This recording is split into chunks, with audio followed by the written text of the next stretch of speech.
নমস্কার বন্ধুরা, good morning.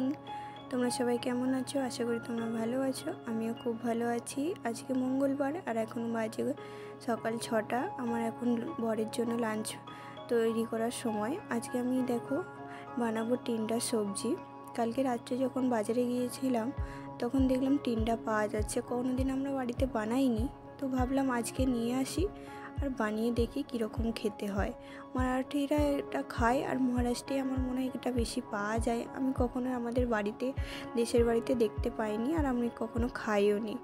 তো সেই হিসেবে ভাবলাম একবার ট্রাই করা যাক। যেহেতু সকাল হলেই আমাকে রান্না করতে হবে, সেই জন্য আমি আগের দিনে রাত্রেই এই আলু আর টিন্ডাটাকে ভালো করে ছাড়িয়ে ধুয়ে রেখে দিয়েছিলাম। তাহলে কি হয় বলো তো, সকালবেলা রান্না করতে অনেকটা সুবিধা হয়, লেট হয় না। কেন আমি 5:30টার সময় যখন উঠি, তারপরে আমাকে পুরোটা রেডি করে 6:45টার মধ্যে আমার হাজব্যান্ডকে বেরিয়ে পড়তে হয়, সেই জন্য খুব তাড়াহুড়ো হয়ে যায়। তো আগের দিনে রেডি করে রেখে দিয়ে আর পরের দিনে আমার অতটা তাড়াহুড়ো করতে হয় না, খুব ইজিলি আমি এই রান্নাটা করে ফেলতে পারি। এই তো দেখো টিন্ডাটা একটু ভাজা করে নিলাম, আলু আর টিন্ডাটা। তারপর ওটা একটু হালকা করে লাল লাল ভাজা করে তুলে নিয়েছিলাম। নেওয়ার পরে পেঁয়াজটা ভাজলাম, তার আগেই গরম তেলের মধ্যে 5 ফোড়ন আর একটা এলাচ দিয়ে ফোড়নি দিয়ে নিয়েছিলাম। তারপরে দেখো পেঁয়াজটা লাল লাল করে ভেজে নিয়ে আদা রসুনের পেস্ট আমি আগে থেকেই বানিয়ে রেখে দিই ফ্রিজের মধ্যে, তাকে যখনই আমি রান্না করি তো আমার রান্না করতে অসুবিধে না হয়, তাড়াতাড়ি ঝটপট রান্নাটা করে ফেলতে পারি।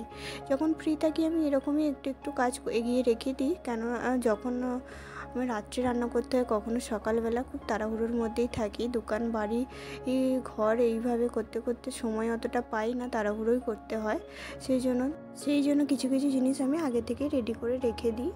দেখো কথা বলতে বলতে আমার আদা রসুনের পেস্টটাও ভালো করে ভাজা হয়ে গেছে। তারপরে আমি টমেটোটা দিয়েও একটু ভেজে নিয়েছি। তার সাথে সাথে আমি জিরে পাউডার ও ধনে পাউডার দিয়ে একটু জল দিয়ে মশলাটা কষিয়ে নিলাম। এরপরে ধীরে ধীরে ওটা মশলাটা হয়ে গেলে আমি ভেজে রাখা টিন্ডা, আলু আর বড়িটা দিয়ে ভালো করে একটু কষিয়ে নেবো।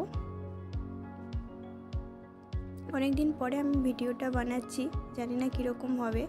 মাঝখানে অনেকটা গ্যাপ হয়ে গিয়েছিল, আমি ভিডিও দিতে পারিনি। তোমরা যারা আমার ভিডিওটা দেখছো অবশ্যই আমাকে একটা সাপোর্ট করো, একটু লাইক করো ভিডিওটা যদি ভালো লেগে থাকে, আর সাবস্ক্রাইব করে পাশে থেকো। দেখো কথা বলতে বলতে আমার মশলাটা কষিয়ে নেওয়া হয়ে গেছে। এখন প্রেশার কুকারে দিয়ে আর গরম জল, দেখো কড়াটা ধুয়ে গরম জলটা আমি দিয়ে নিলাম। দিয়ে 4টে সিটি মেরে নিলেই তরকারিটা রেডি হয়ে যাবে।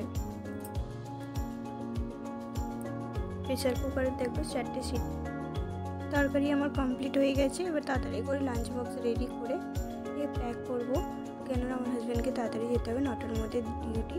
আজকে ভিডিওটা আমি এখানেই শেষ করলাম। ভালো থেকো, সুস্থ থেকো। আর যাওয়ার আগে একটাই অনুরোধ, তোমরা সবাই ভিডিওটা লাইক করে আমার পাশে থেকো।